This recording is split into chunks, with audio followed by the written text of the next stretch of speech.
গোছগুলা মুই ভালো করে থেতলে নিছো। এখন মুই হাত দিয়া সুন্দর করে একেবারে সিঁড়ি সিঁড়ি নেওছ।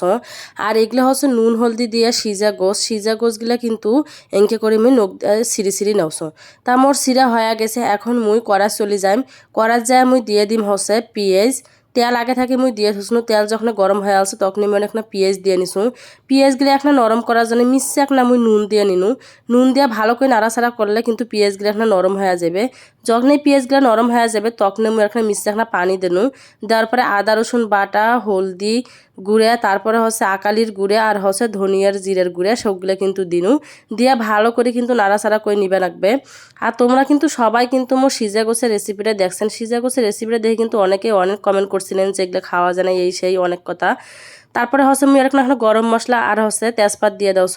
সেই সিজা গোছ দিয়ে কিন্তু আজকের এই মুই রেসিপিটা করছো। তোমরা চাইলে কিন্তু এই সিজা গোছ দিয়ে ভুনাও খাওয়ার পাইবেন, সিজা গোছগুলা ভাজিও খাওয়ার পারবেন, আর এরকম করে কিন্তু ঝুরা গোস্তও রান্না করে খাবার পারবেন। এখন কিন্তু আমার মশলাগুলা ভালো করে একেবারে কষে কষে নেওয়া হয়ে গেছে। এখন গোস্তগুলা যে সিঁড়ি সিঁড়ি থুসনো সেই গোস্তগুলা কিন্তু এর মধ্যে দিয়ে নাওছ। দিয়ে ভালো করে একটা ভাজি ভুজি নিবে লাগবে। এই গোস্তটা খাইতে যে এতটা মজা হয়, এতটা স্বাদ হয়, একেবারে দেখো কি সুন্দর কিন্তু একেবারে ভাজা ভাজা হয়ে গেছে। এই পর্যায়ে মুই মিশছে একটা গরম পানি দিয়ে নাওছ। গরম পানি দিয়ে কিন্তু একটা জাল দিলে কিন্তু কালারটাও সুন্দর হবে, দেখতেও ভালো লাগবে আর খাইতেও কিন্তু ভালো লাগবে। সেই জন্য আমি মিশছে একটা পানি দিয়ে নাওছ। তা দেখো পানি দিয়ে কিন্তু তুমি জাল দাওছ, তেলগুলো ওপরত ভাসি উঠছে। এনকে করে ফির কিন্তু একটা ভাজি ভুজি নিবে লাগবে। যেহেতু এটা আমার আগে থেকে সিজে আসিল সেহেতু কিন্তু বেশিক্ষণ আমার সেজতে লাগে নাই। আমার কিন্তু অল্প কিছুক্ষণের মধ্যে একেবারে সুন্দর একটা মজাদার রেসিপি তৈরি হয়ে গেল।